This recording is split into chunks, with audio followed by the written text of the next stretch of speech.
Hey everybody, welcome back to my channel. Today we have the lovely and talented, honestly, Jenn Ryan here with me to just have a little bit of a rant about typology. And, for those of you who don't like rants, it's not going to be anything super serious and aggressive. It'll just be a fun little educational rant is what we'll call it. So I have Jenn here joined with me. We're going to well, first of all, Jenn, tell everybody who you are, what you do, just anything that comes up about yourself so they know. Okay, well, I'm Jenn Ryan. I'm an ELVF accentuated type. I'm an actress, an amateur actress, and a yoga instructor. And I'm currently being certified by Russ Hudson to become an Enneagram teacher. And yeah, I guess that's really it. Yeah. So, And for those of you who don't know my typings, I don't think I really talk about them much on this channel. I'm EVLF.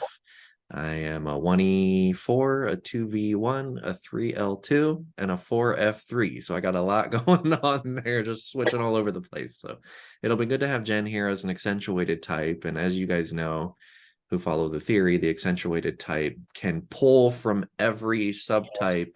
So it's the all-knowing, all-understanding, all-encompassing version of that AP type. So for Jenn, she can give us each perspective she has of that specific attitude. So that's something that is good to have around. We like to get every perspective. So as you both know, or as you know, we're both Ennas, which means we process logic and volition, and we come to results orientation about emotions and physics. So that will be a theme that you will notice throughout the entire time. Maybe we'll have some other sextas here on the YouTube channel later on, but yeah, let's just dive right into it. So what I want to start off with today, and Jenn, interject whenever you want to. Start off today by just explaining what attitude is, because I think that's the best place to start when it comes to the system. A lot of people don't realize that the core theoretical principle is psychological attitude. And you can even Google psychological attitude. There's been a lot of studies on it. And essentially, it's having a positive or negative physiological and psychological response to outer stimuli. And the way that AP constructs these outer stimuli is through four different categories. So we have logic, volition, physics, and emotions. And these four bounds cover the entirety of existence. Anything you can think of, any concept, any physical object, any relationship, any feeling, anything that you can conceptualize in your own mind can be categorized under one of these aspects. And oftentimes it's more than one. So that's where the tricky piece comes in with attitude. So your attitude is a positive or negative disposition. And for those of you who do end up looking up psychological attitude on Google, you'll see that there's also ambivalent attitude and neutral attitude. And those are a little bit more tricky. You have to dig deeper at those and see the overall pattern that somebody has towards one of the aspects to really figure out what it is that somebody's attitude is. So, Jenn, if you have anything else to add, go for it. oh, that sounds good, Rob. Right. About the So, description of attitude, right? mhm. Yeah, that's good. I think the other thing that I would add, and I've talked about this in the group, so if anybody wants to look up the post that I made that I think is called How to Describe Yourself Mm-hmm.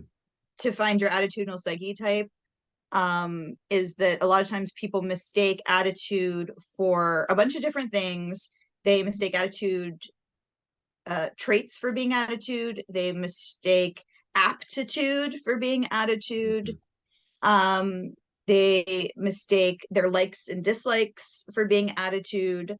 And they think that their behavior is attitude. and it's not. All of those things can obviously be influenced by your attitude, but there is no one-to-one influence, because millions of people can do the same thing or like the same thing or be good at the same thing and still be any of the 24 types whatsoever. So even though there can be some influence there, it's not like a one-to-one thing. So people just need to be careful what they're looking at in themselves. Are you just looking at what you like, or are you looking at your psychological attitude, temperament, and sort of perception towards these four aspects of life? Exactly. And a lot of issues that we run into with typing and mistyping, which we'll foray into that, is um, people tend to confuse, again, what they're doing on a day-to-day basis with their attitude towards what they're doing. So this isn't a system about what you've done in life and your experiences. This is a system that's looking at your reactions and beliefs, whether they're positive or negative, towards those things in life that you've done. So if you're somebody out there who isn't sure what your type is, the chances are that you're not looking at what your beliefs are. And it's funny because if you spend any amount of time around somebody who knows the system and they are looking for that type within you, they're going to see your behaviors really quick.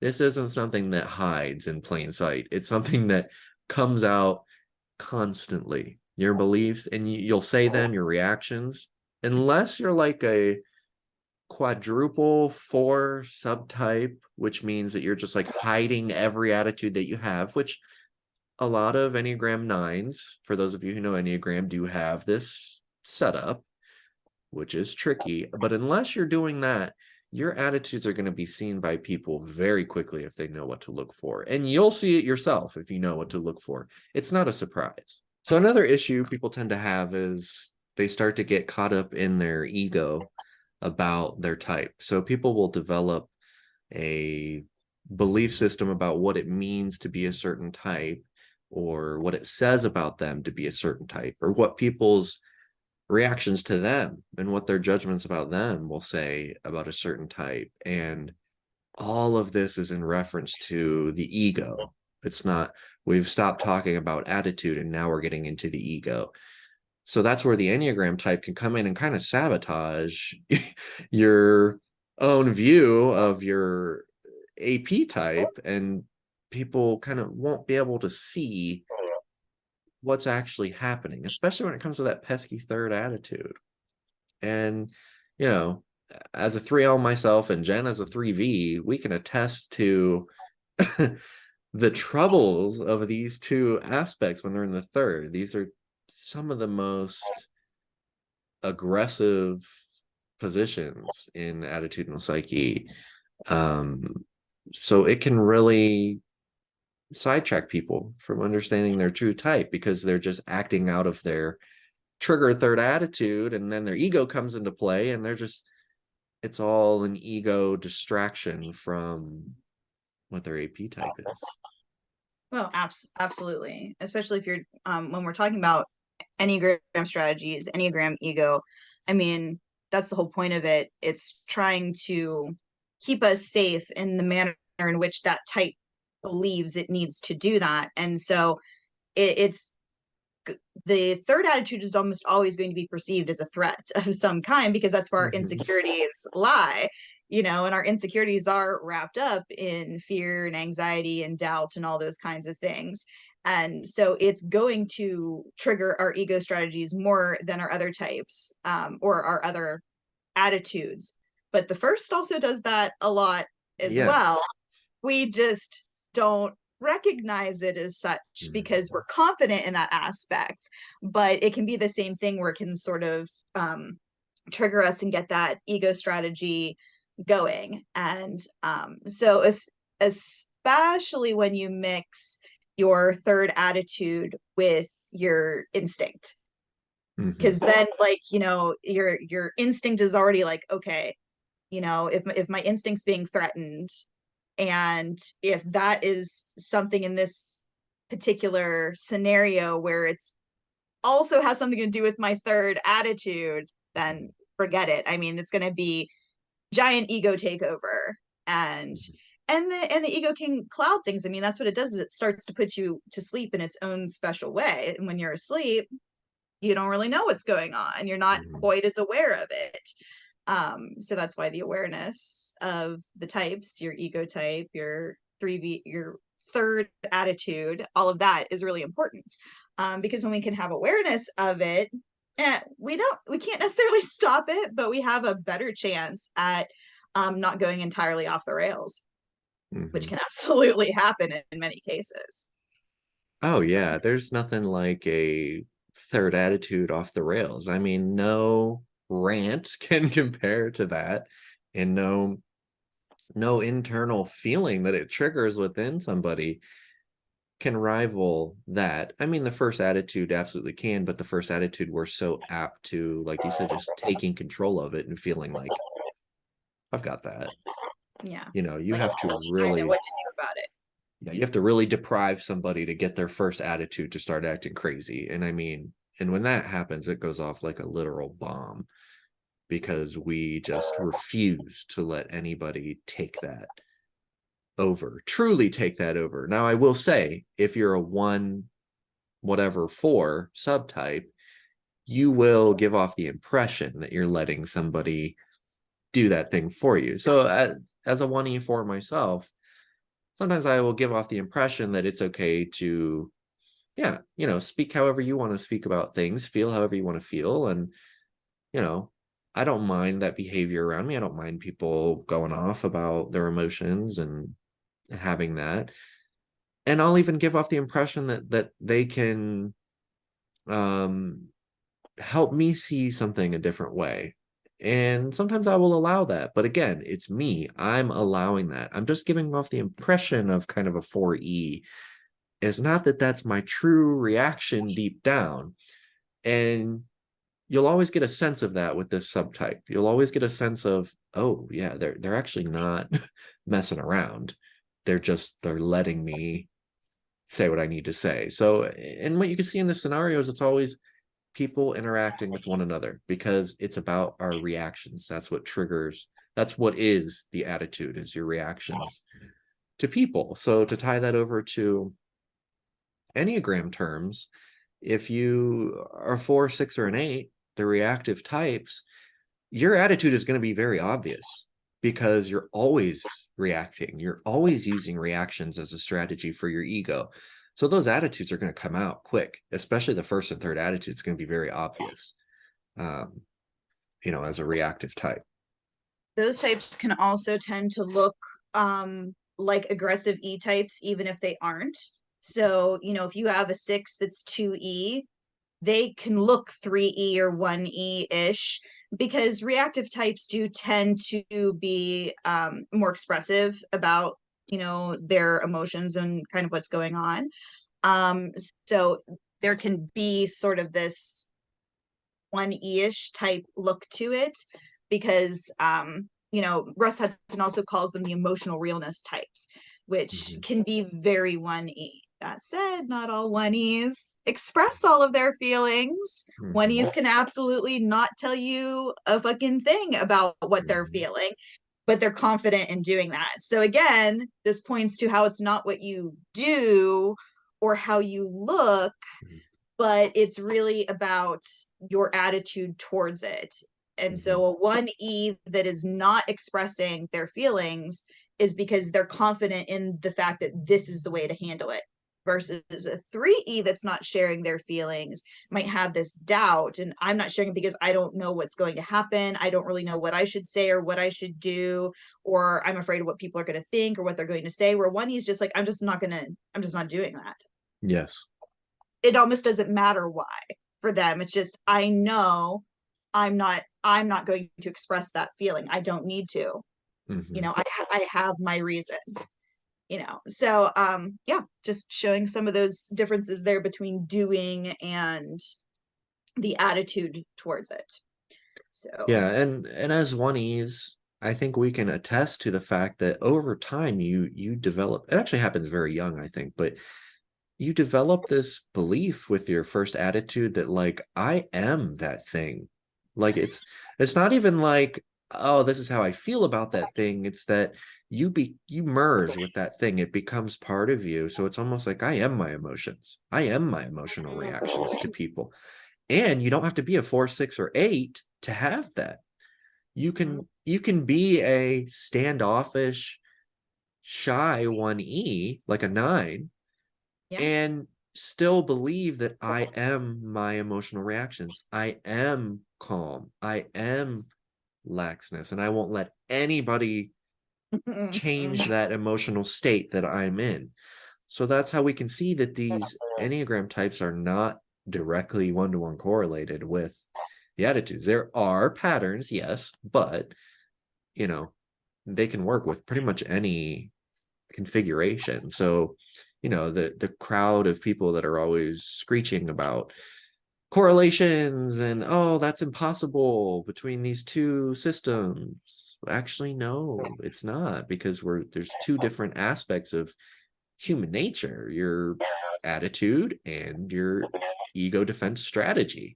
And trust me, there are creative ways that humans have found, the billions of us that exist here on this earth, there's creative ways that we've found to combine these attitudes and ego strategies naturally. That's the whole point of humanity, is to try everything that's possible.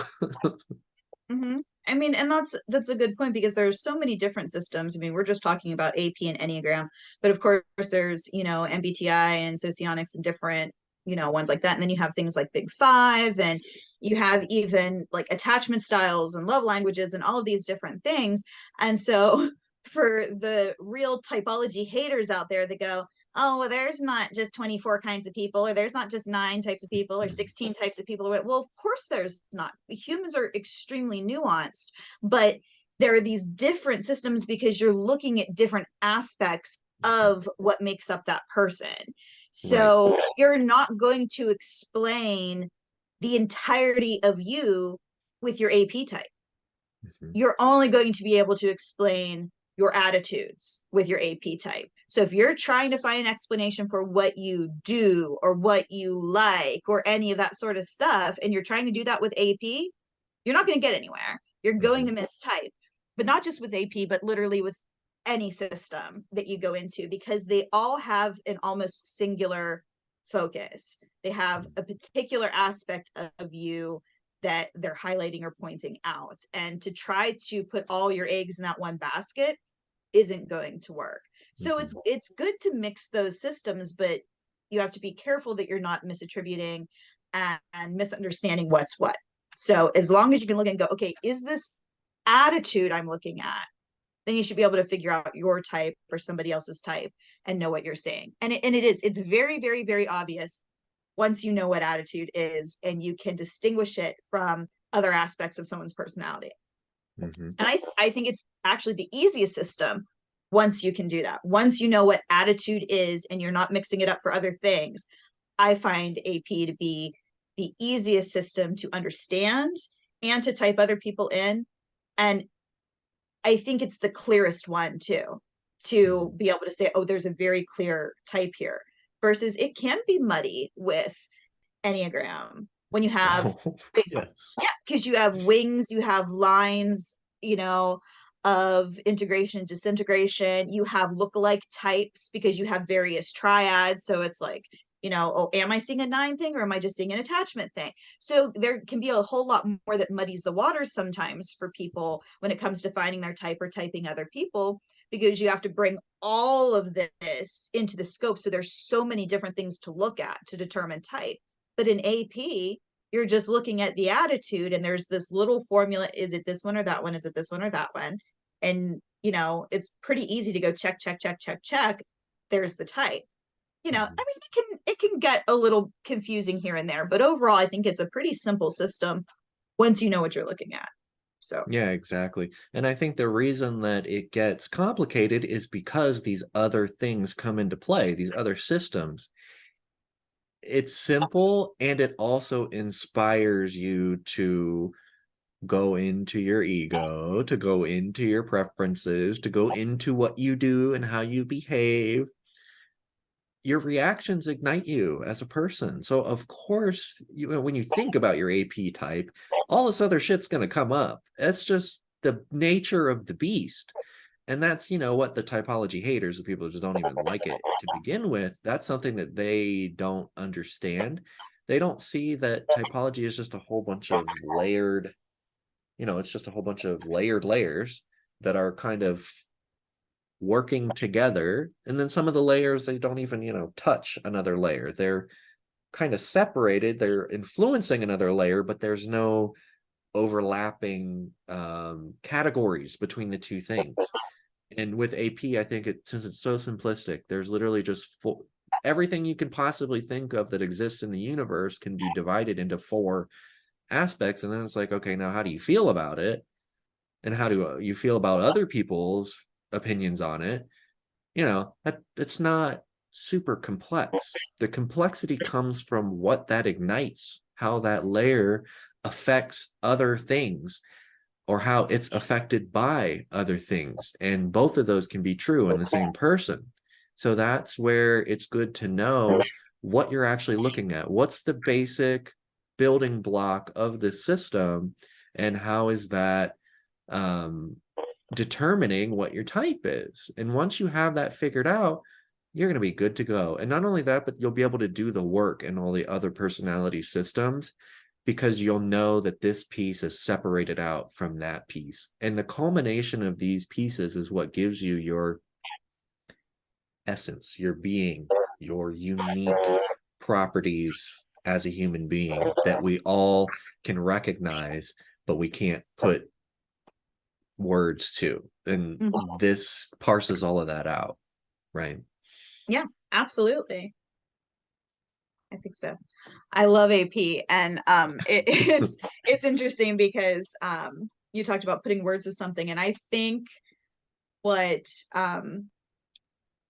if you're a person that's ever, I don't know, come across somebody else and that person just bugs you and you can't even put your finger on why, I guarantee you it has something to do with your AP type and theirs. There is some kind of conflicting attitude in there. It doesn't necessarily mean you're a conflictor, but there's something. You could be like, I don't know, they're a cool person. There are things I like about them, but they just bug me. They just get under my skin. If you could get into those, what your type is and what their type is, there's a conflict in one of the aspects. And that's almost always what it is. And it's so funny how you can go, your whole life being bugged by certain things or certain people and not really having the language to put to that or understanding what it is, but you'll look and there'll be a pattern of like, every time somebody bugs me, it's in this space. And it might be like F for a 3F or a 1F, something like that, the physics realm. So it's really interesting once you know AP and you get into the language, that it really can be very eye-opening. And all of a sudden, so many different relationships and interactions will make so much more sense, because it will give you language and explanation that you didn't have previously for what's going on here. What is this energy between us that's just off? Or vice versa. I was just thinking that. This other person that could be somewhat entirely bland, perhaps, and disinteresting, but you just really get along with them and everything just kind of really fits. And it's like, what is it? It's generally, some kind of complementary attitude that's going on. And yes. It's so fascinating the way that the relations work within the system. And I think it's hands down, far and away, the best system when it does come to compatibility or incompatibility and relationships and interactions between people. If you think socionics or MBTI or whatever that is good for compatibility, doesn't hold a candle to AP relations at all. And I mean, it helps to have the same cognitive type, or the same what does socionics call it, the same quadra. Yeah, it's to value the same IMEs is what they call it, information metabolisms. It's that helps, but the amount of people that get along that don't understand each other's words. They're just completely confused by what the hell the other person is saying, but they're still drawn to each other because their reactions are the same to things. Their how they just form their attitudes, it's among the same results and process oriented, which we'll get into that later, axes. They're just like, oh my god, I don't understand this person at all. They make no sense when they talk. We have to like go over things 30 times because, you know, one could be a delta in socionics and one could be a beta, so there's this conflicting viewpoint. But they're like, but I like them and I can deal with them and nothing about Yeah. them triggers me. And these people are like, what the hell is that? It's like, well, that's your AP, that's your attitude. Again, and it's not like no small thing. Again, we go back to the aspects encompass all of reality. They're very, we deal with these things day by day by day. So yes, is typology a pseudoscience? Of course. But is it dealing with real things that are more often true than not? Yes. And you can see that. You just live life and there you go. We're talking about your AP type. So it's just fascinating to see that even if you have conflicting cognitive patterns or even the ego, right? The types that tend to butt heads, the trifixes that butt heads, they can still even see eye to eye and be like, what the fuck, you know, like this doesn't make any sense. So And you with know, that's cognition, another thing. the reverse is true as well, where they could be your dual and you could hate their fucking guts and you don't know why. And it's generally because you have an AP conflict, which Mhm. explained why I thought I hated ESTPs for so long, Yeah. but they were all it's just they were all VFELs. Yes. Yeah, exactly. And the same, you know, is true with me. My conflicting type in AP is LFEV, and a lot of them are ILIs in socionics or INTJ and MBTI. And I'm like, this person just doesn't do it for me, man. They actually repulse me. I'm like, what is going on here? Like, did I mistype myself? Did I mistype them? It's like, no, it's just your initial response to them, and everything makes you not want to go deeper with them. And that's another thing about AP, since it is the shallowest part of the personality, your literal reactions to people, it can like push you off course from ever wanting to go deeper with them. So you never truly realize if you like them or not, because they skeeve you out so much. And, you know, as we dig deeper into the personality and as you become more tolerant over your lifetime, which most people do, that's a fact, then it's easier to incorporate people who have these conflicting attitudes than you. But yeah, your first reaction is going to be, oh, 100% hell no. So yeah, the and another thing just to tack on to that is once you recognize this in yourself and you're able to name it, you can detour your reactions to your own time, right? Rather than making a fool of yourself, and whether it be at work or in your private relationships or in friend groups, or even if you're just going through the drive-through at Starbucks and you're pissed off at how the person is acting, you can start to detour your reactions to your own time, to your friends, because you start to understand, oh yeah, that's my 3V. This person's trying to tell me what to do and I'm not having it, you know, or that's 3L. This person's acting like I'm stupid and I'm not stupid, right? And we can attest to both here because those are our types. And it's like once you start realizing, oh, that's what I'm doing, it's like, you know, now I could just save that for later and I Yeah, can have my exactly. meltdown later on. Yeah, you can take a step back. It's not necessarily going to change how you feel internally. Your trigger is your trigger. You might still be upset, offended, hurt, whatever it is, or just when it comes to your third, just feeling that like the terror of the doubt of like, I'm not really sure, what to do or how to feel or what to think or whatever it is, depending on your aspect. But if you can recognize that your third was triggered, that that's what's going on, you can kind of take a step back at least and be like, okay, yeah, I'm going to save this for like a little freak out later with somebody who has the second in my third, because trying to hash this out with this person who has the first in my third, it's not going to go well, especially if that's not a close relationship. I mean, if you're married to this person, I mean, you can try. I was married to my conflictor for a long time. We absolutely tried to hash it out, but it went absolutely nowhere. It went to divorce, is where it went. So, wish it would have gone there a little sooner. But that's not to say you can never get through to somebody who's a different type. But unless you're in like a close relationship where it's really important to the relationship to do so, it's probably better to just take a step back, go to somebody who has a complementary attitude, and talk through that insecurity with them rather than just butting heads with the person that you have the conflicting attitude with, because it really is just beating your head against a wall. You won't get anywhere and you're not going to convince them otherwise, especially if you're triggered. Like, that's not the time to get them to see your point of view whenever you're like, because it feels so urgent and desperate to you, and they don't understand that because they have literally the exact opposite attitude when it comes to that aspect. So they don't see what the big deal is, you know, and you Yeah. can't convince them whenever you're losing your shit. So No. And another thing to add on to that is like, well, what are the compatible types and why is it compatible? So we'll use this example here. Let's say a 3V, somebody is directing them of what to do in the future or even in the moment. Either way, kind of directing their personhood that they should do this thing. Why is 2V a better option for that person in the moment or to go talk to about later? And the reason is because the second attitude is forever patient. It's where we don't think we can really be harmed. And when we are harmed, we are able to work through that second aspect and figure it out, work it out.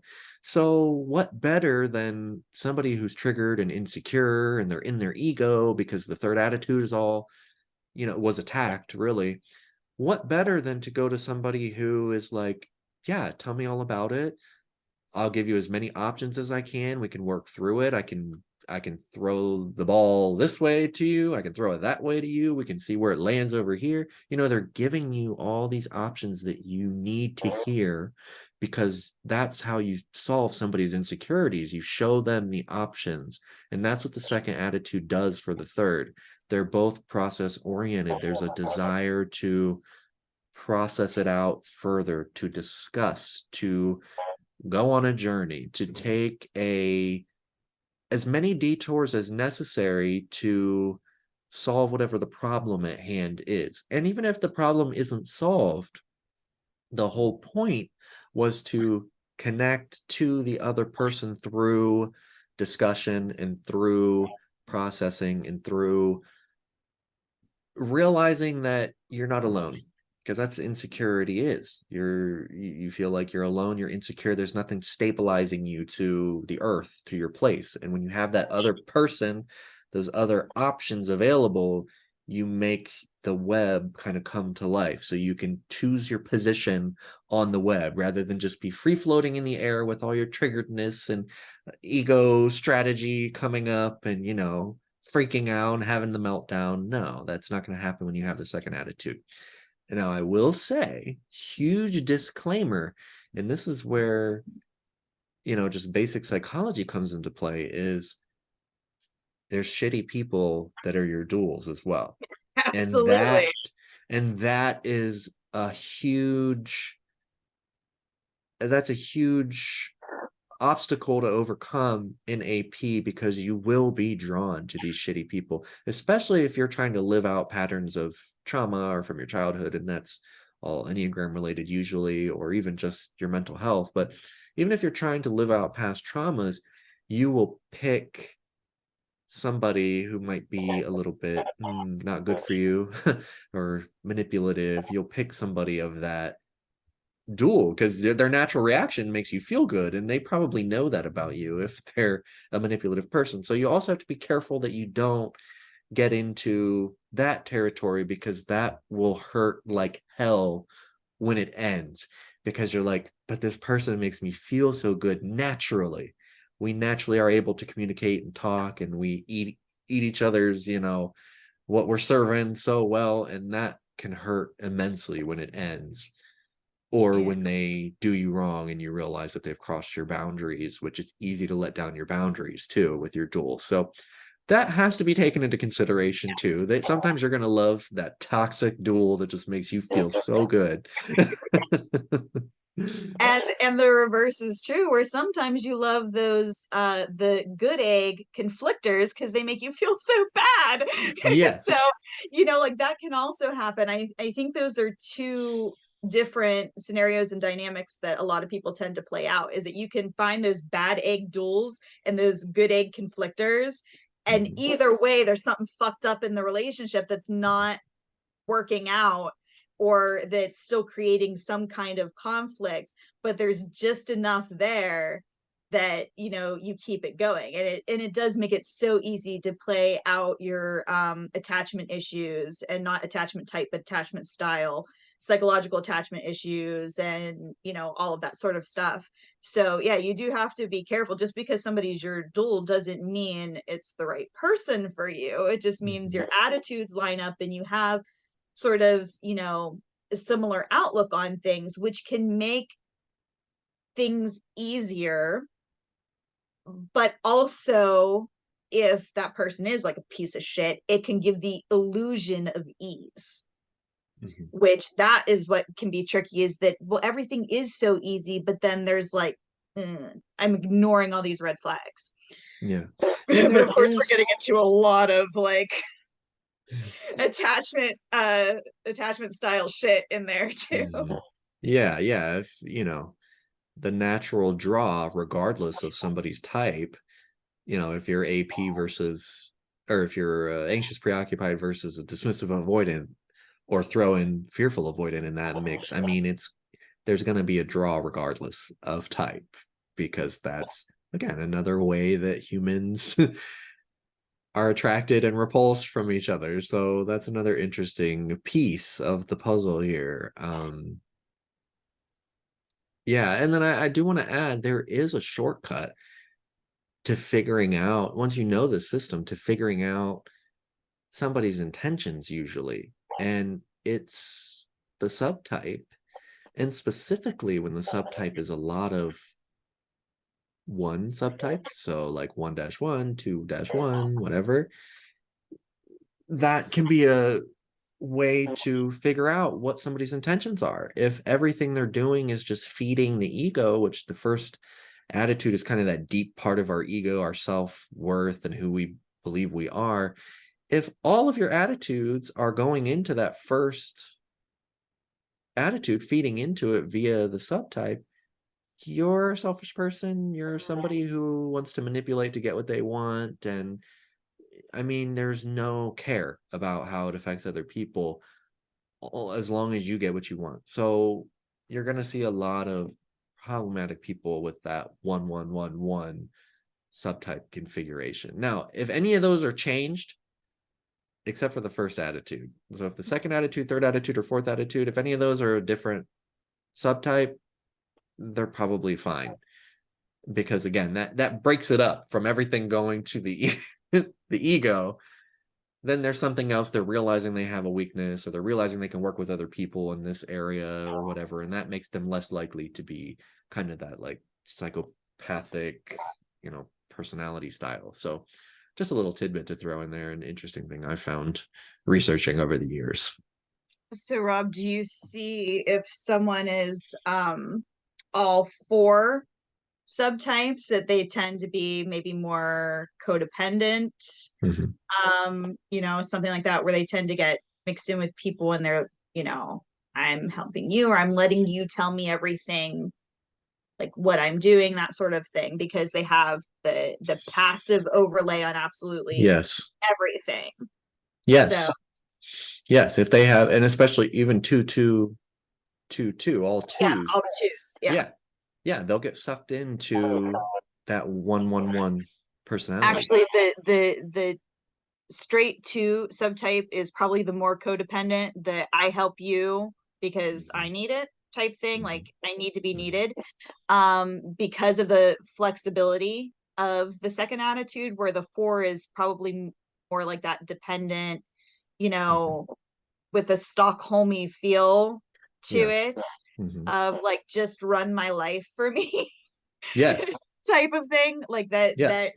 there can be that underlying And they're the vibe. ones, the four, the straight four across subtype is also the people that will stay in a relationship for 30 years and not ever express their disapproval for the partner.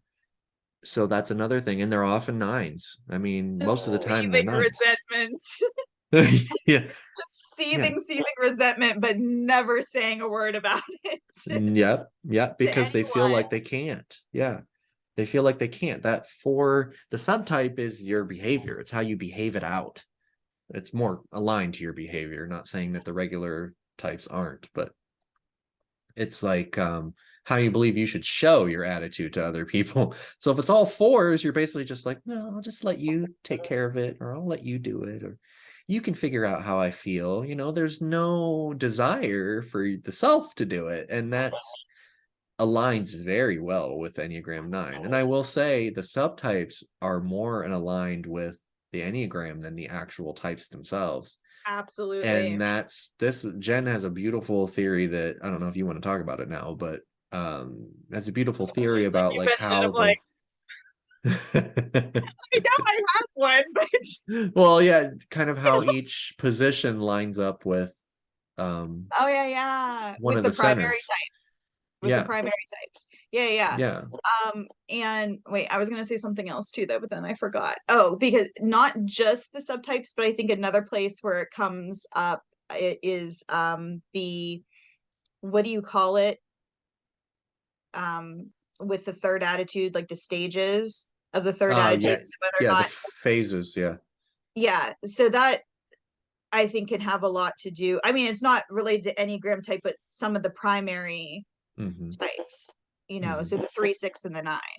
Hmm. And yeah, I don't remember right now exactly what my I just blurt my theory into your inbox, like literally just thinking of it right that second. So I don't remember what all I've said, but I to kind of like overview it real quick, it would be that your first attitude would align with type 3 or the 3 energy, right?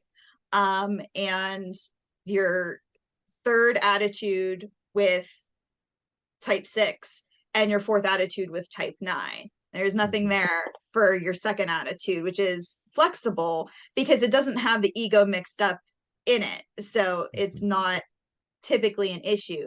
That said, we know that when your ego gets going, your second can get sucked into any one of those.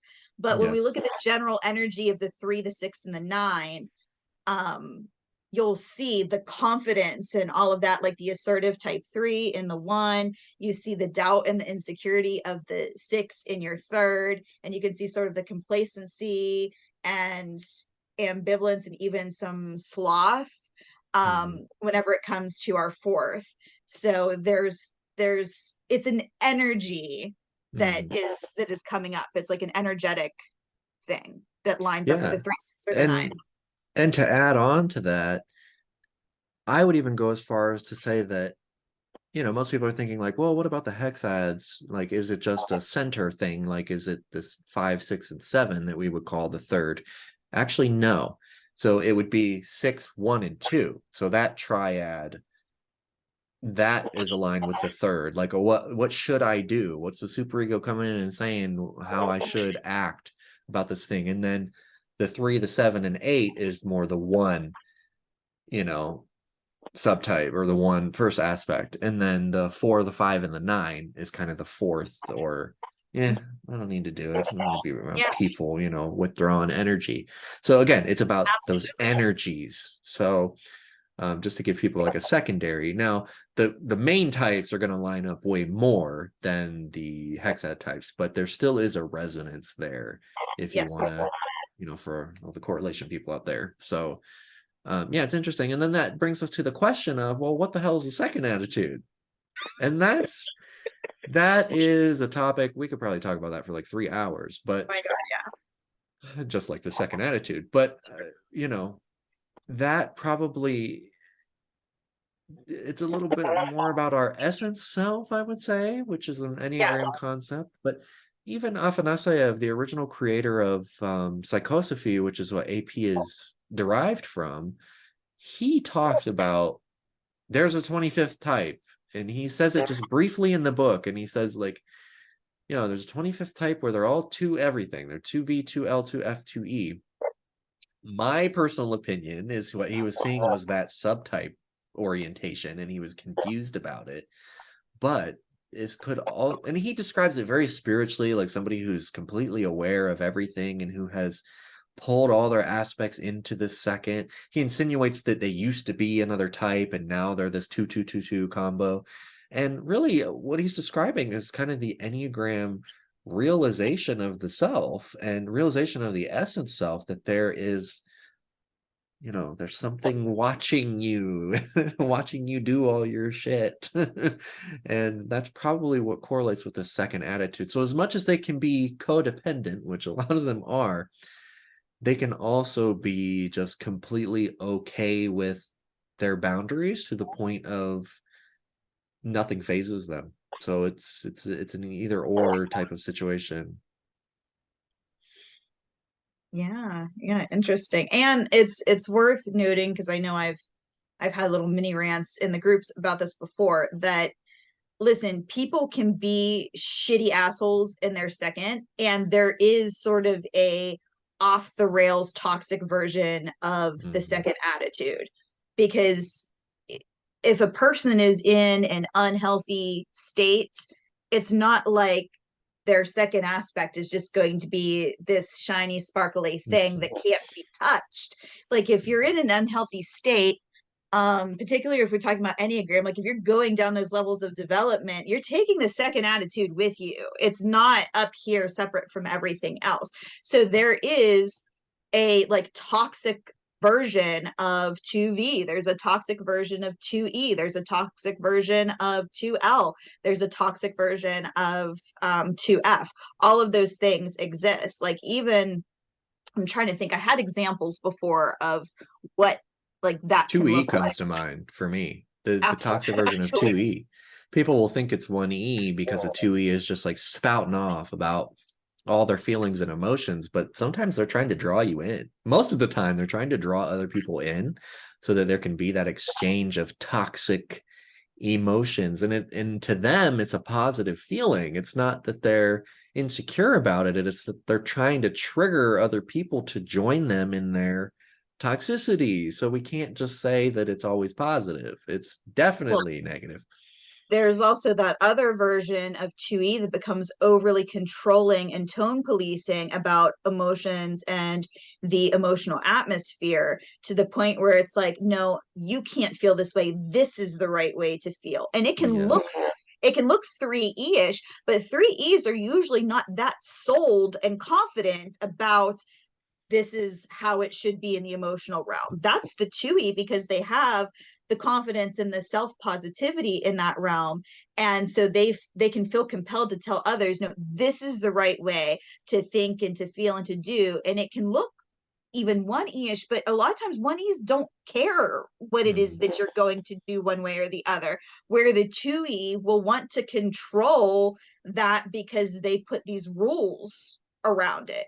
So there's honestly, out of all the different types, there's probably way more toxic 2Es than Mhm. any other toxic second type, Yeah. to be And honest. some of that, just a foray, some of that comes down to 2E is the most common position, period. Yes. There's more Yeah. 2Es in the world than anything else. Those six types with 2E make up, I would say, probably half the population. And Yeah. it's because we need, I mean, if you think about it in a biological perspective, which I don't know if I buy it or not, but it makes sense theoretically that, like, yeah, you need people who like have to check in with other people's emotions and actually talk about it, or else, they can run awry. People can kind of do their own thing and then make unilateral decisions based on emotions, right? And that can cause friction. And that's also why the majority of the world is also 3V. People who are concerned about the future and where things are headed, and they're not sure, and they're constantly thinking about it. So, of course, you're going to have all these different subtypes because there's just so many people in both of those boxes that exist. Mm-hmm. And the second, when it's I don't want to say healthy, when it's average, okay, to kind of harkening back to the Riso-Hudson levels of development sort of thing, because we're all almost always in an average space egoically. So a 2E or second attitude of any kind from an average space is going to give people space and freedom in that aspect, at least to some degree. That they're going to give you the most when they're really high up in the higher levels of development, but most of us are average, so there's some freedom there. And that's why it's a safe space for people with that third, because they're allowing you the space to sort of to doubt and to sort of make your own mistakes there, but they're giving you options. But as you start to go down the levels, the second aspect can become more controlling, or dictating more what they think it should be, because it's starting to pull in more of the aggressive aspects, which are, others negative. They're building up the confident side of it more, but it's also like there's more insecurity in it, and so I need to tell you what to do and how to do it, or in the case of like an E, how to feel or how we should be interacting with one another. And that can increase too if you're talking about a someone who's triggered in a dominant social instinct as well. That can like flavor that even more. So of course, it's not to pick on the two E's, but that was probably one of the easiest examples, is that there are these different toxic versions of 2E. And like with 2Ls, I mean, you can get a 2L that's so open, they don't have a single thought of their own, because they're just constantly, they don't land on anything, because it's just, oh, that's a good point. Oh, that's a good point. Oh, that's a good point. And they're like bringing it, all in, all of it, more of it, more of it, more of it, to the point where they don't have any original thoughts anymore, because they're just bringing so many in. But it's still not the third, it's not 3L, because there's no doubt there. It's like, bring it all on, I'll take all of it. But it doesn't get them anywhere. It doesn't get everybody anywhere to be that open. And then in the end, you have no opinions whatsoever, and you have no thoughts. If somebody asked you what you really felt about or what you really thought, you wouldn't have an answer for them.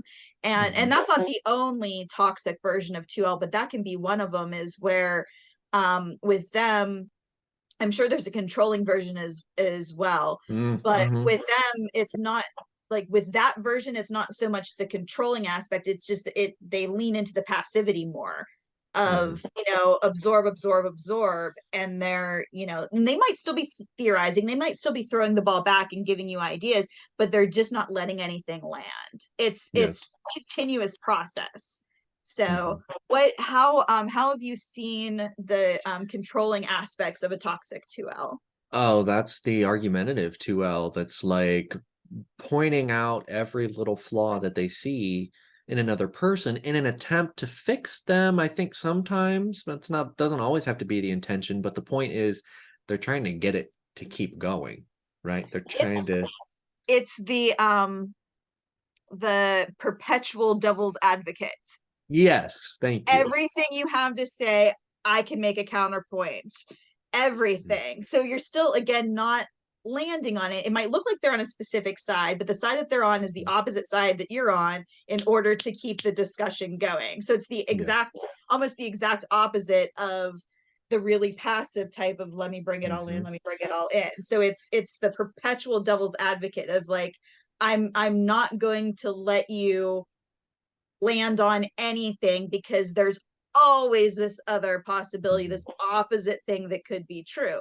And sure, as a 2L, I can even look at that and say, oh, well, I mean, of course, that can always also be true. But at some point, it gets ridiculous and purposeless to just always say that, that's not right, because this can also be right. And again, you can see how there's an influence coming in from the third, pulling you in. Like anytime we're getting more and more toxic, our third is going off more and more, and so the flavor and the energy of the third is sucking the second in. It's bringing in some kind of doubt, but it has a facade of confidence because you're working through your second. Yes, if that exactly. makes sense. And it also boils down to, it's very hard to isolate the aspects. It's almost impossible. You will always see the flavor of whatever other thing might be involved, right? And like even comes down to philosophical arguments, you're going to bring V in, you're going to bring E in sometimes. It isn't just going to be L. And you're going to see that in somebody's reactions. Obviously, there is going to be the dominant thing there, and it'll be easy to see, but then you will see these little underlyings of other attitudes flavoring what's going on. Absolutely. So I have a good example of that I just thought of is, again, thinking of, okay, and this, I'm going to say, really lands well with Tessera. Mm-hmm. Because to think of 2E again, you're thinking, okay, the emotional realm. Okay, well, think of like Miss Manners and Manners School and a lot Mm-hmm. of this when we're looking at how we should be interacting with each other. And then we're getting into, so the emotional part is like, well, what's rude, what's not, all of that. And then that can carry over into the process F space, where we have these rules now about what we're doing with our physical, with the physical realm, and how that's affecting our emotional space. So Enjoyment. don't put your elbows Yes. on the table, because that's Mm-hmm. rude. But really, how does putting your elbows on the table affect a person emotionally? But these are the rules Yes. that, these mostly F or VEFLs Mm-hmm. quite often are coming up with, of, that F space can trigger them. So it's bothering them emotionally. So now I'm creating this as an emotional rule of how we should Mm-hmm. act and treat each other within society. So Mm-hmm. even though it's like, okay, you can look at it and go, it's an E thing because of how you feel, it's affecting what you're doing in the F space.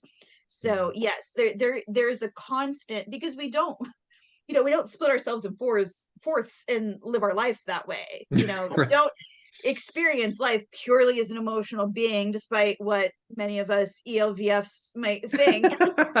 A lot of the times, we're not just like floating heads of nothing but feelings and philosophy.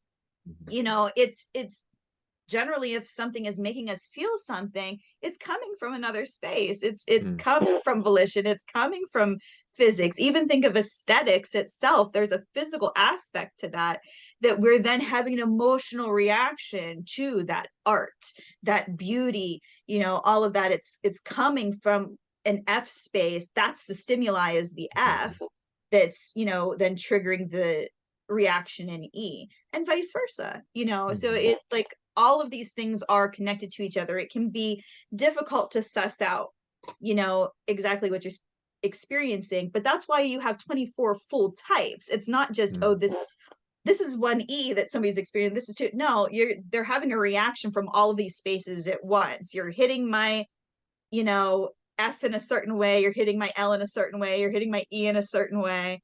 Mm-hmm. And at the end of the day, it's creating an entire type that's having this kind of response from all four of those spaces and all four of those attitudes at once. So Yes. Yeah, it's a beautiful thing once you really step back and see what's happening there. And once you get it, it's like, whoa, like this thing is so imperative to just how I live with other people, right? And how I interact with everyone around me, including myself. So once you recognize that, it's like, I mean, it really is a thing of beauty. And just to go back to the Tessera thing, that sexta, the E and F in the middle there, it's about enjoyment and excitement. So those are the people that want to talk about all the bounds of enjoyment and excitement, FE and EF.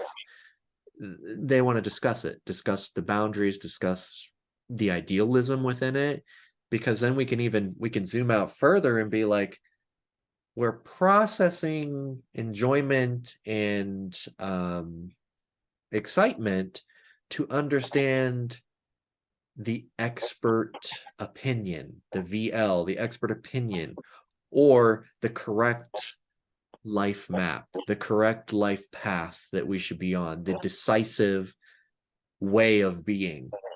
So these two things, your process and your results orientation, that's what creates the sexta. Where it's absolutely. opposite for us as Ennas, Mhm. we are discussing logic and volition. So we're discussing the expertise of things. What makes somebody an expert? Who is the expert? Why are they the expert? How can the expertise and the opinions change? How can our life path change? How can we devise a new map of life? And how can we go explore the new map of life and talk about it and create it as a journey? And how can we use that to achieve fulfillment, to achieve enjoyment, to achieve excitement, to fully embody excitement in the soul? And that these are two opposing ways of being. The Tesserers are doing the exact opposite thing. Yeah. That's why they're super, yeah, that's why they're super idealistic of the way you should live life, where Ennas are just like, well, no, I got to go explore all that new shit first. I can't just Absolutely. think of an idealism, so they get into trouble when they start talking about philosophies on life and lifestyle and the way you should do things. That's where Ennas and Tessers are just like butting heads. Yes. Absolutely. Absolutely. So the blockings are really important too, and what the blockings represent. Right. So for Jenn as an ELVF, she's got that EV aggression there, because you can add any two together. All six, actually all 12 possibilities, because you read it forwards and backwards. All 12 of those blocks represent something in each type. So just to give a quick example for Jenn, and she's EV, 1E3V, that's about inspiration, inspiring, and feeling up to the challenge of creating and doing things. And that's where she's going to have the most opinionated things on life. And that's where she's going to be the most reactive towards other people asserting their views on what they believe is inspirational and their path they should take for emotional freedom or whatever in that realm. And then the reverse is where she needs to work on. That's where all of us need to work on. The reverse is motivation, because what's underneath all that inspiring things and changing the world and doing all that EV stuff is you got to get up and do it. You got to find your humanity to get up and move. The motivation. Oh, I know. I know. Well, even when you were first describing it and you said, what were the words you said? I think you specifically said like up to the challenge or Mhm. something like that. And if everybody, if the folks at home are paying attention to my micro expressions, even with that phrase that you said, because immediately my internal reaction to that is Reaction. I Yes. I don't have the motivation to be, and I don't even know what the challenge is yet. What is the challenge? This is a hypothetical challenge that hasn't even been put into a scenario yet. And inside, I'm already like, do I have the motivation for that? Like, what's the challenge? Like, what's the challenge? Because Right. immediately doubtful in that 3V space, because that even just the sort of the concept of challenges, like, oh, Mhm. I don't know if I have the energy and the willpower for whatever the challenge might be. Then, of course, if you turn around and said, oh, like it's an emotional thing or whatever, then my one you'd be like, oh, no problem. I got that. I can do that. Or Mhm. if it was like a logical thing, I'd be like, oh, okay, that's fine. But without even knowing what it is, the 3V is immediately like, I don't need anything to be challenging. Because here's the thing, I don't find emotions and logic challenging. Mhm. So you cannot challenge me in Mhm. those areas, because naturally my attitude towards them is that those are that's ease. There's just ease there. So if Mhm. something is challenging, it's going to be for me, it's going to be in the V and F space. So even if it's as simple as like, getting out of bed, which can be both V and F, because there's a physical aspect to it and then there's your activation energy. um that can be simple for other people, that's like that's no big deal, where for me I'm like, listen, this is like the battle of my life, Mhm. getting out of bed in the morning. But if you came to me with like, hey Jen, it describe, your entire internal emotional landscape, I'd be like, okay, well, I mean, strap the fuck in, because this is Mhm. going to be a 5 hour long monologue. No, Mhm. no problem at all. Like, you'll have a hard time Right. shutting me up. Where God Yeah. forbid you said that to a 3E or a 4E, they'd be like, well, the terror that they would have that you were Mhm. going to be asking them questions and then not even like leading them a little bit by like, Yes. just talk about your feelings. Go ahead, just talk about They have to manifest it. If you leave them alone, be like, all right, you have to produce this yourself. And be like, what? I do? sheer terror, Yeah. which is how I feel about pretty much everything that's V related. So we just like whip up some goals or some ambition, like, Yeah, and when we look at the backwards block or the reverse block of if we go 3V, 1 leading the 1E, that for all of our types, when we do that, it's like blue screens. It's like can't compute. Hold on, like for me, my logic has to lead my emotions. Like I have to learn how to teach and affect other people's emotions and figure out how to educate them in the best way that they remember it and that they engage in it. And I'm just like, my blue screen out because I'm more concerned about my own artistry and how I show my emotions through theory, through words, through teaching other people.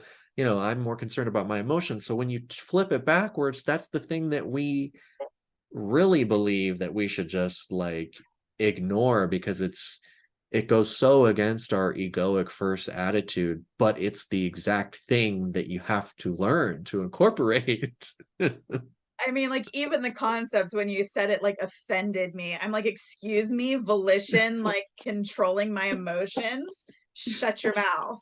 Like, how fucking dare you, sir? It's rude.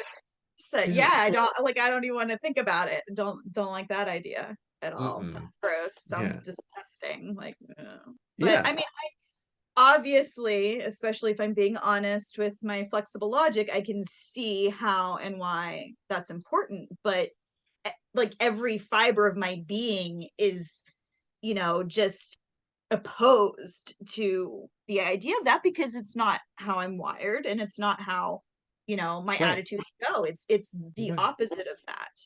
And for the So folks listening to this video, if I'm talking about this and you're thinking about your supposed first and third attitudes and you're not triggered viscerally, the internal reaction is not triggered, it's probably not your type because that is the most. So you got to look at where you are triggered and where you are just like blue screening out to like, there's no possible way that I could do that. That is your real attitude. And for those of you who have the 4444 subtype, it's going to be tough for you to recognize where that is because you're kind of like just shoving everything down. And on the opposite hand, those of you that are 3333 or have a lot of three subtypes, you're going to be like, I freak out about everything. So you have to really figure out which one is the visceral, true attitude that it's all coming from because it's coming from somewhere. It's not all of it at once. and it is there. And when I say that, I'm speaking specifically to the Enneagram nines that are particularly dissociated, whether they realize they are or not, because your egoic pattern is trying to keep everything like this all the time so that you're not necessarily noticing those feelings. And I know some nines are listening, they're going, no, I notice. And then you're not the ones I'm talking to. There are some that are very dissociated that like that's their whole thing in life is I don't want to feel that thing. It is there though, even if it's this teeny tiny little, baby twinge, it's there if you just look for it with intention. So if you sit there and really notice your reactions, you might feel the tiniest little squirrel. And with a nine, I would say like a gut type, seriously notice what you're feeling like literally in your gut and in your body. And you're having some kind of visceral reaction to it, Mm-hmm. even if it's really slight. Exactly. I made a 4F boo-boo and What'd you spill? I didn't spill anything. No, how long have we been talking, Rob? And this whole time I didn't plug my laptop in and it's almost dead. Oh yeah, go grab. I can But talk while you. I made sure to bring like I have the cord and it's like Oh, everything. I just didn't plug it into the hole. Oh yeah, you're good. Do your thing. So I'm like looking and I just noticed it out of nowhere and I'm like, what the hell is wrong? Why isn't it charging? And then I look down and it's in the middle of the floor, not plugged into Poor F moment. I'm leaving anything. this in here too, just so people can see it. So stupid. While Jen's plugging in her cord to the wall, I can talk a little bit about like what process versus results looks like in the world. Like, how do you notice, the difference between the two? Because that can get confusing when we talk about the, aggressive, the first and third attitude versus the passive second and fourth. Sometimes they can look like one another. It's like, how do you parse that out? And I think this will help a lot of 2Es that think they're 4Es because a lot of them are nines.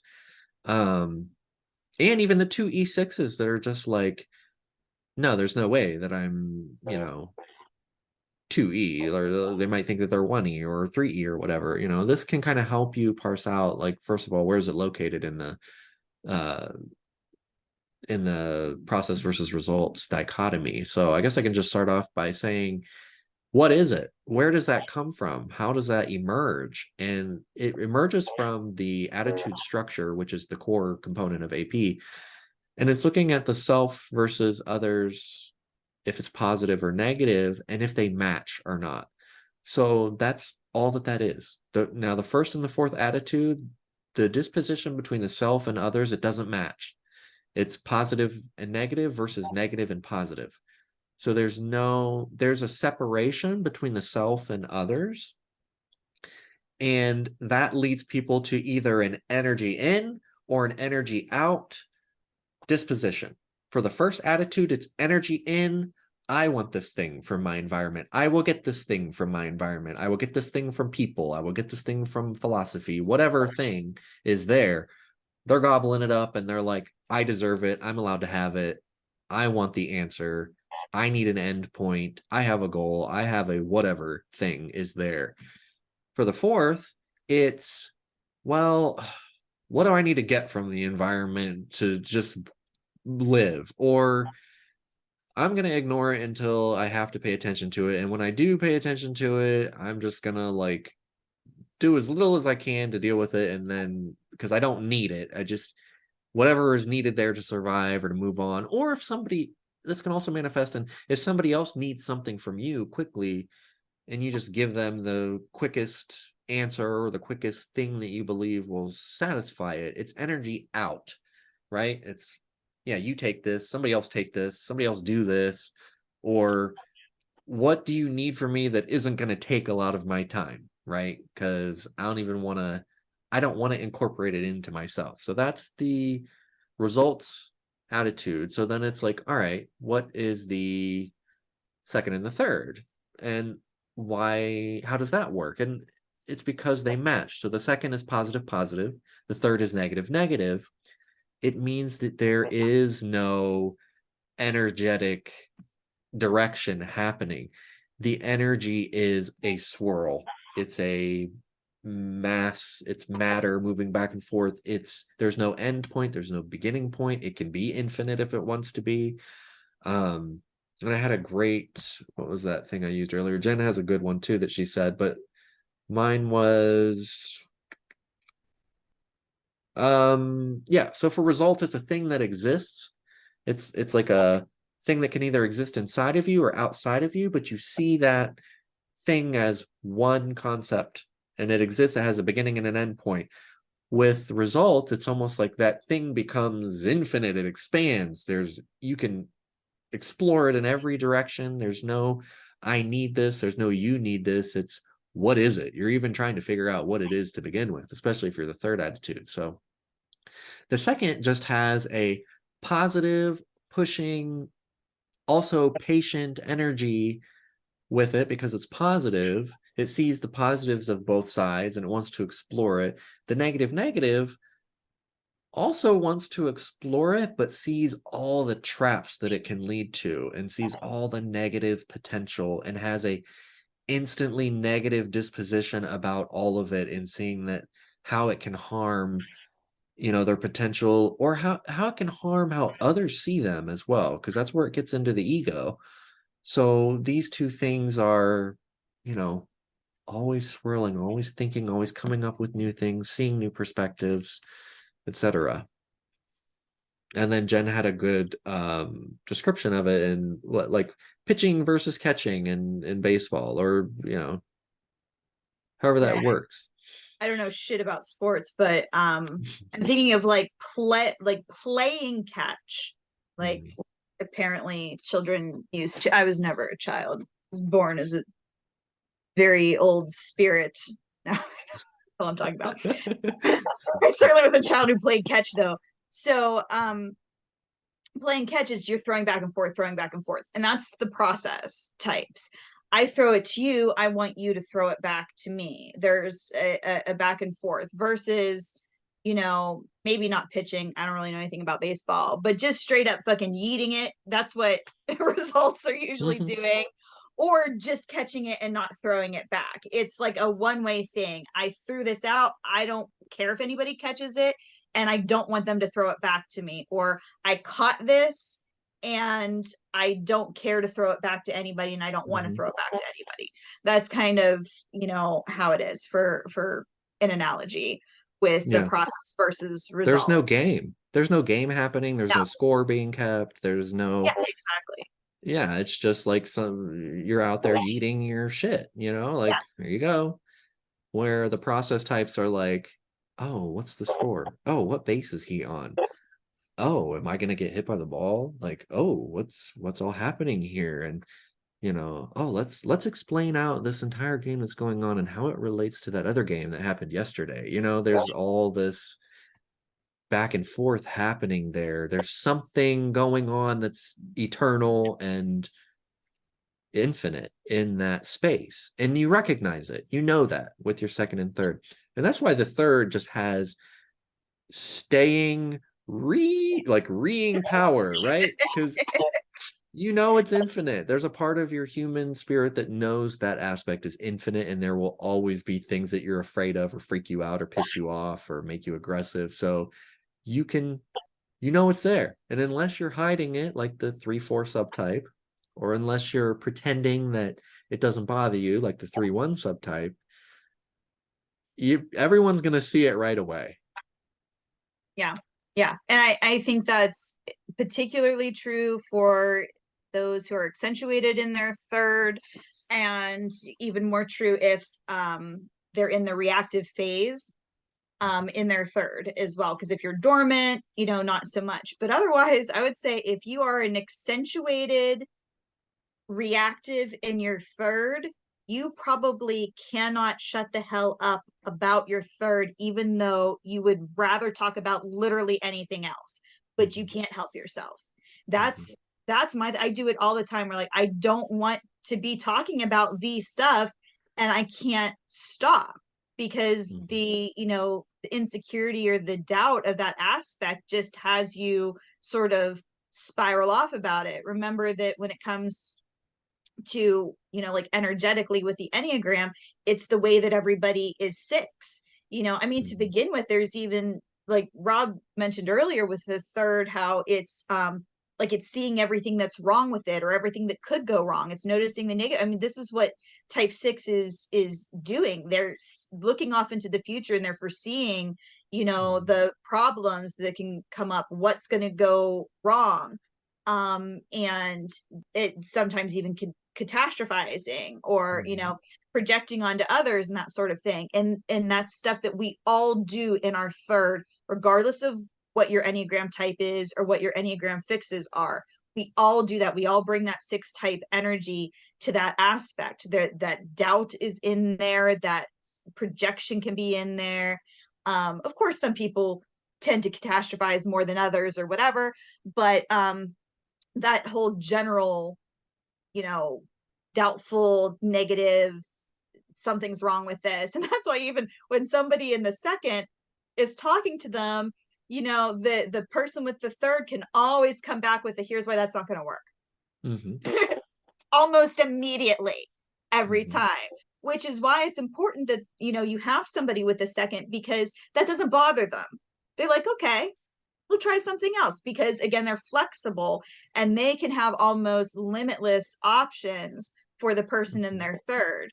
The person in their third is coming in limited. That's the problem, is that they see all the issues with something and they can't see a way out, because any choice or decision or whatever it is leads to something else that doesn't look so good, and there's no way to know for certain. And that's why they want to talk about it and process it out. But you'll find that quite often the poor, seconds, thank God for them, but they're endlessly patient, because they can spend hours talking to somebody in their third and that person will still not listen to anything that they said. But the process itself is still so important to them, because you're going to do it regardless.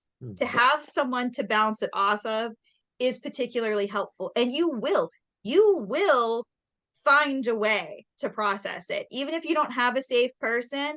Are you Googling a lot in that aspect, because you're trying to find something that has the answers, for you? Are you watching a lot of YouTube videos or reading a lot of books on the subject? It doesn't mean you have to be having a one-to-one discussion with another person, but you are seeking out that information because you're looking for a different perspective, or for some kind of confirmation about what you're thinking or feeling or deciding, or what direction you're going in. So we all do it, and I doubt there's anybody out there who's just entirely insular, and they're not taking in any other information, and they're not seeking any other information.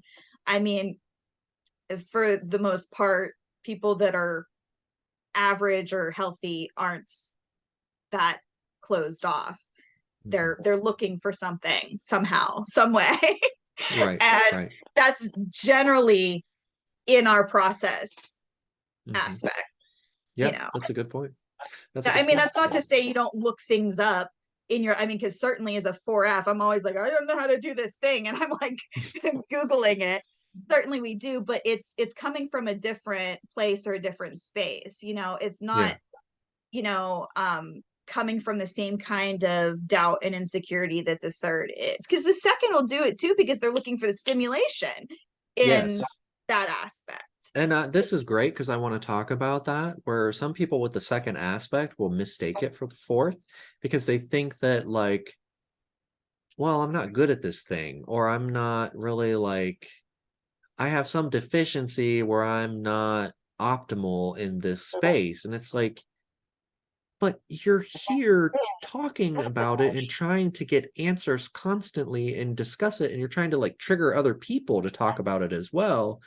You're processing it. So I've had some 2Es come to me I was about, just gonna say, yes, 2Es cough. They're the yes, biggest culprits. yeah. So the biggest culprit, because 2Es will come to me and say, like, well, I'm not really good at emotions. I don't really care much about my emotions, or I don't really understand them, and other people, like, help me understand my emotions, and they're like, I'm 4E, and it's like, but here you are.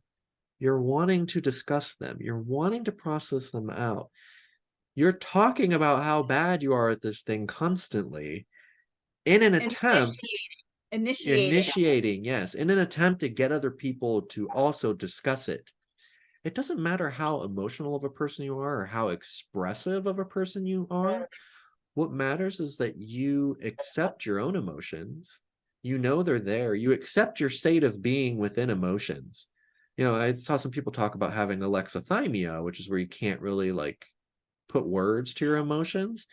But if you're trying to, and you're accepting yourself as you are, and you're getting other people to give you answers, and then you're playing off of that and giving more information to them, and there's the process unraveling, you are a 2E. That's not 4E. A 4E is more likely to say, well, I don't really know, and I don't really care about how I feel, but, like, how do you feel about it, and why does that matter? And then when you tell them, they're like, okay, yeah, makes sense. That's fine. There Yep. is no deeper processing. There is no hours of speaking about it. There's no giving a long list of reasons of why you're emotional or why you're not emotional, or your relationship status and how this thing about yourself affects your relationship and how that thing affects your relationship. That is processing emotions, regardless if you are just a literal couch potato that doesn't say or feel anything and you're just sitting there and your energy is kind of flat. That's just your energy, and although that has some merit in the system, this process thing takes precedence. If you're processing emotions constantly, you are process emotions. There's really nothing else to say about that. So this is kind of the core component of the theory, besides, self-positive, others positive, but that's what these create, is these, process and results. So I think that can help some of the 4E, or some of the 2Es, recognize their 4Es, and some of the 4Es that have a light disposition and they're happy, and they're always willing to listen to what somebody's feeling. Some of you guys think that you're 2E, and if you're not interested in processing it out, if you're not interested in the constant back and forth of what it means and how it means something, and you rather just get an answer from somebody, you're a 4E. You're looking at the results that can come from that thing. Or if you're like in a bad mood and you're asking somebody, oh, God, I don't know what's wrong with me. I'm in a bad mood. And they go, oh, it's because you blah, blah, blah. This happened. And you're like, yep, you're right. And then you just move on. That's 4E. Yeah, absolutely. Like a 3E, they might even think that person is right. And they might say, okay, move on. But after they leave that conversation, it's going to be, The there's terror going to be comes stuff back. going on. Yeah. Yeah. Of like, well, are they right about that? Or it could be this other thing here. Or it really bothered me when they said that. I mean, they're not necessarily wrong, but also like it doesn't feel right or whatever. And so that's because that doubt is creeping in, and just the aggressive attitude, the other is negative, never likes to be told what they Yes. are or what to do, or what to think or how to feel or any of that. And so sometimes like a 1E can come off so abrasive to a 3, when I mean they're not even trying to be, they're not necessarily telling you how to feel, but to them it seems very obvious what you're experiencing, and they're like, oh yeah, well, I mean, you're mad because that thing happened there. And the 3 is like, am I? Yeah. That's not what it is. I mean, and even sometimes a 4 you'll go, that's not it, but then that'll be it, that's the end of the discussion. Yes. They'll be There's like, no insecurity there for 4E. because they don't care to find out either of like really what is it. It's not that, but it doesn't matter enough for me to like keep going or ask you for more. And the same thing with the 1E, giving the information is like, they might list off the 1, 2, 3, and at a point they're like, this is what I have to offer you about insight into what's going on with you. I don't really care to go into it any further. I already told you what it is. If you didn't like any of those options, I guess you need to figure it out for yourself, because I don't know what's going on then. They're your feelings, not mine. So Yes. what do I care about them? So yeah, so there's the differences there. Also, the 2Es that you were talking about before that mistype as 4Es, sometimes they also mistype as 3Es, Yes. because they'll just think, because I don't understand my feelings, or I'm not good at feelings or whatever, that means I'm insecure, emotion. And so there 2Es can mistype as all the different E types. Just depends on what flavor of 2E that they have. But 2Es are the ones who, again, they are generating and initiating emotional content. And while many of them will say, oh, I don't feel safe talking about my feelings, they're still finding a way to do it, and they don't realize that they are. But they'll have this like, they'll have these indirect ways of generating these emotional conversations, where they might not be flat out coming in and saying, hey, I feel like this and this, do you feel this way? Though they can do that generally, maybe if they're a 1E subtype or something like that. But they'll give other scenarios, maybe a hypothetical, or something else that they saw, anything that can generate the conversation to get that in there. And then if they feel it's a safe space, they might start to share their own personal experience. But they find way, and that's again the whole beauty of the options and the possibilities of the second. Because I can't even come up with examples right now of how to do that, like as a one-e, because I couldn't possibly fucking care about finding different ways to generate people talking about this emotional stuff. But two-e's can be so creative with it. They can find endless ways to do that. Yes. But if they aren't well versed in AP, they might not be recognizing it as that's what they're doing. Because they'll think that, oh, well, no, being 2E is really just being very open with how I feel. Not necessarily No. at all. But it is initiating and generating scenarios in which people can discuss emotions, whether or not it's personal or just the general concept of them. Right. Yeah, no, that's perfect. It's perfect. And it goes over all the different, excuse me, all the different subtypes of 2E, because there's just so many different ways that it manifests. And I think it's just so important, since there are so many 2Es out there, so that they can find themselves in this. And that's how it's meant to be. Human emotion is so creative, and it has so many different ways of showing itself. Not to say all the aspects don't have that, but just emotions itself is that way, right? Not aspects aren't all created equal. That's why there's this hierarchy of aspects. So it's like emotions, it pulls from volition, and it pulls a little bit from logic, and it pulls a little bit from physics, and it's kind of smashed in the middle there. So it's like there's a lot going on with emotions that you're not going to recognize. And most people, when they think of emotions, they also equate it with like ethics and socionics, or feelings and MBTI, or the heart center and Enneagram. So they're not seeing that it's encompassing a lot of shit in the world.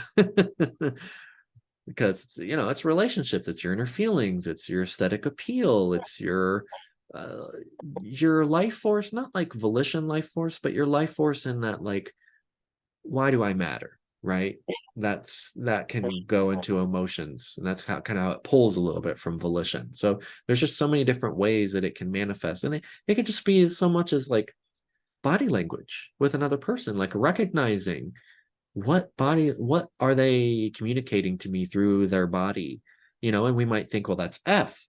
No, the core of that is the emotional thing that's being conveyed. And normally it's communicative. I would say E and L are both communication oriented, but it can dip into the body if it's, kind of links up with F. And then we start talking about body language and excitement and all that stuff. So, it's emotions is just so broad and all encompassing, to the point of where we don't recognize something is emotions when it is. And anyone can have a mood disorder, or autism, or alexithymia, or depression, or all these things that affect how we think of emotions, or the way that we deal with emotions. But none of those are about your attitude. And any people of those varying disorders or ways of being can be any, and I've seen them all. I've seen autistic 1Es, I've seen autistic 2E, 3E, 4E, alexithymias, all of them. Anyone can be depressed. So, that doesn't determine where your E is located at all. It's just like, how does it look when it is happening, right? Because a process oriented, like a 2E autistic person versus a 2E, neurotypical person, yeah, that's going to look very different. The neurotypical person is going to be noticing the other person, how they're reacting to them, and like they're going to take it in depth, and they're going to notice, and they might bring it up more, and they might have more like colorful things to say.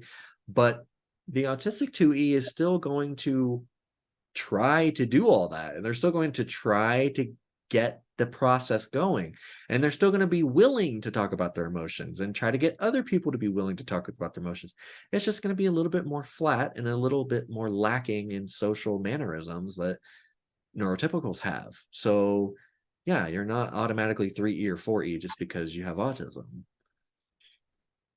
So I know this wasn't on our list of topics, but for some Go for reason it. that brought up an interesting thought to me, and I'm going to throw this out to you. So because of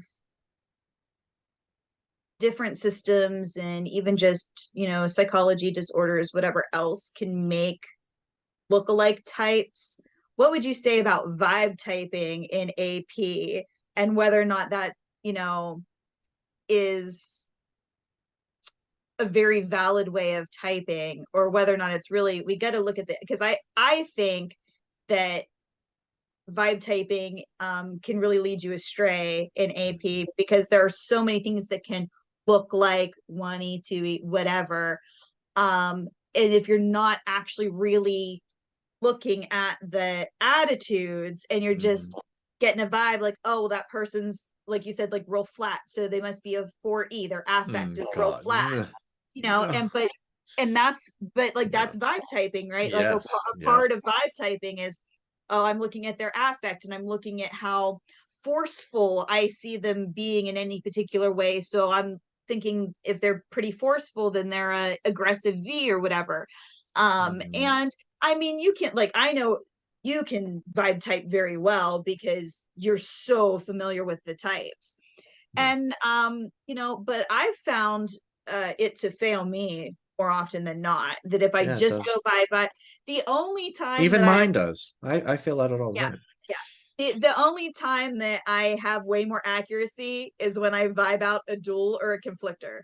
Like Yes. it's so easy for me to, like, I think that's my dual, I think that's my conflictor. And it's not even just based on, oh, I really like them or I don't like them. Sometimes it doesn't hit me at first, and then as I'm getting into it, I'm like, ah, I think I sense, a dual, like they're putting off that vibe. And more often than not, that is actually the case. But Yes.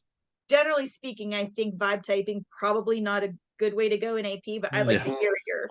Okay. Yeah.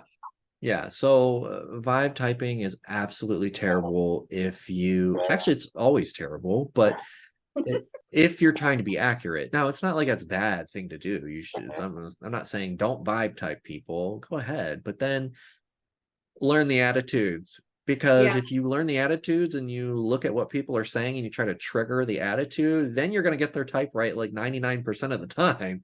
So there's no need to even vibe type. But like Yeah. sometimes you can't do that, so you have to just kind of vibe and observe.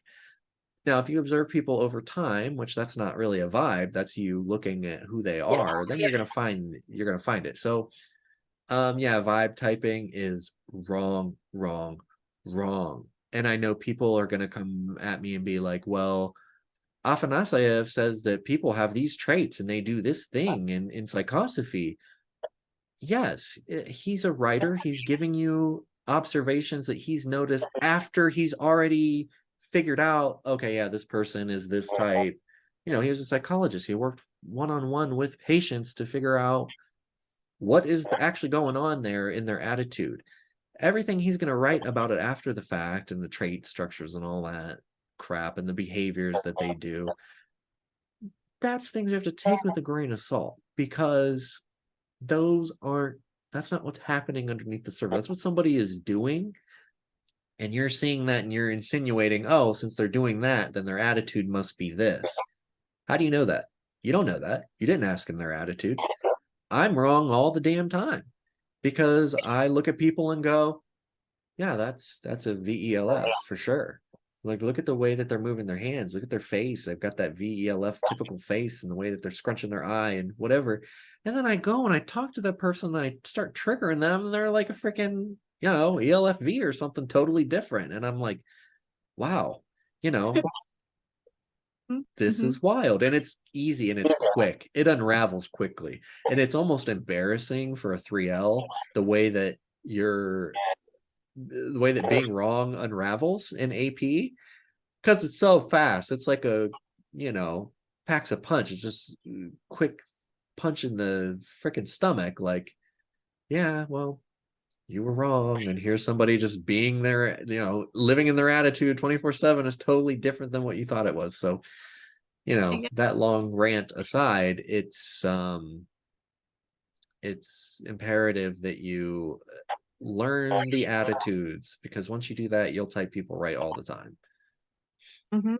And like the thing with a lot of vibe typing is, I mean, that's generally a glimpse, and with all systems, you're really looking for patterns. And so you can pick out any moment in time in my life and look at me, and I might look like my conflictor at that particular moment in time. I might look like my dual in, in odd scenario. It's not like we're all so consistent that we always look exactly one way all of the time, because there's different scenarios, there's different things that are different stimuli that are triggering us in different ways. And of course, if people aren't super familiar with the system, then you can get your like aggressive attitudes mixed up of what you're seeing and your passive and everything like that. So if you're happening to see me in a moment where I look a little bit more 2F, I could look like an FVEL. But if you look at the pattern over time, then you'll see, oh, okay, it's not. But part of the problem with vibe typing is then we get confirmation bias mixed in. And so this person vibes is this. And so now all I'm going to do is, based on my biases, continue to confirm that. And I'm only seeing the stuff that confirms that type, and I'm not noticing the other things. And then I'm missing Yes, this person. that's So the that's, problem with traits too.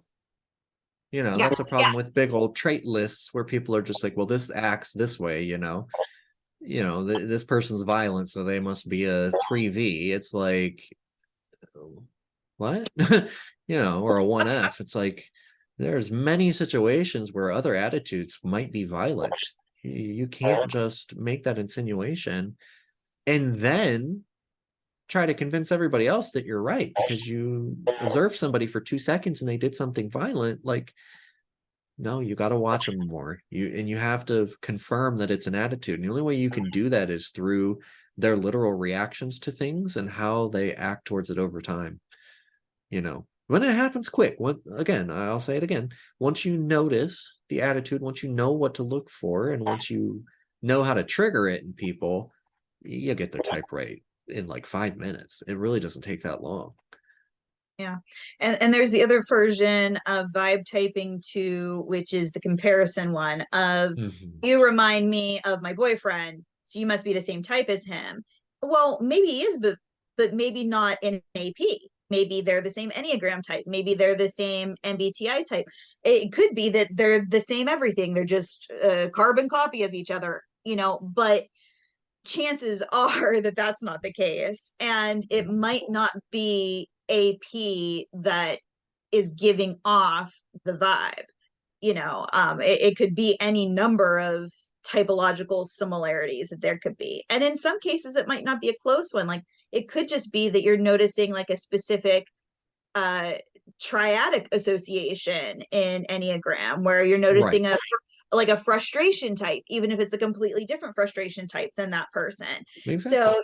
you have to be careful about that kind of thing. That it's one thing to notice. I mean, we're obviously going to make associations and we're going to notice things. If you notice somebody reminds you of somebody else, it's just maybe don't take that as a tool for typing people, because just because somebody reminds you of somebody else, it doesn't mean that they're the same type. There's so many different reasons why they can be vibing in a similar manner. It could be instincts, it could be attachment styles, it could be, love languages, it could be they have the same mommy or daddy issues, Mhm. I mean, Or they it could look alike. They could yes, have yeah, the same that mannerisms. that Yeah. happens. Or it could be cultural, sort of Yes. as well, where they grew up in similar types of environments or cultures or something. So there's so many different reasons why somebody might vibe like somebody else. but be an entirely different type than them. So just Yeah. take vibe typing with a grain of salt. I just don't think it's really an accurate way. I don't love it for any system, to be honest, but I think particularly with AP, that it's not like a great way to go, especially because, again, if you're paying attention to the attitude specifically, it's so easy to suss out, the type and the attitude. I mean, that said, there are people in my life I've known for years that I still haven't typed yet, but it's because of the way that their attitudes present themselves that it's like I can figure out one of their attitudes, but not the rest because they're just not showing them. So they probably have a lot of those 4 subtypes. So, but there also can be my own blocks and biases there if when they're showing their attitude, I'm already like I'm triggered in something of mine and I'm going off and I'm being so self-absorbed, I'm not really even noticing what their attitude is because I'm caught up in like probably a 3V rant. Right. So Right. that could happen where it just distracts me and I'm not even noticing what they're doing or saying anymore because I'm off in my 3V space. But Yeah. anyway, yeah. So just Yeah. pay attention Those. to the attitude.